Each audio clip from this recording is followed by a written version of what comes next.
Knowledge Zone Urdu, where every fact hides a lesson. अस्सलाम वालेकुम नाज़रीन कराम, आप देख रहे हैं नॉलेज ज़ोन उर्दू। पहले अंडा आया या मुर्गी? ये सवाल हज़ारों साल से पूछा जा रहा है। कुछ लोग कहते हैं बिना मुर्गी के अंडा कहाँ से आया, और कुछ कहते हैं मुर्गी भी तो अंडे से ही आई है। लेकिन असल सच क्या है? साइंस के जवाब में है अंडा पहले आया। कैसे? देखिए, जानवर के डीएनए में छोटी छोटी तब्दीलियाँ होती हैं जिसे म्यूटेशन कहते हैं।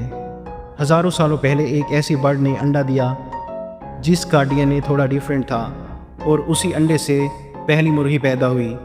यानी अंडा तो उसी परिंदे ने दिया जो मुर्गी जैसा था, मगर मुर्गी बिल्कुल नहीं थी। सो दोस्तों, साइंस के मुताबिक पहले अंडा आया, लेकिन डिबेट अभी भी दुनिया भर में चल रही है। नॉलेज जोन उर्दू, जहां हर सवाल में छुपा है सबक। तो अगर वीडियो पसंद आई तो लाइक करें, कमेंट्स करें और बेल आइकन के साथ सब्सक्राइब ज़रूर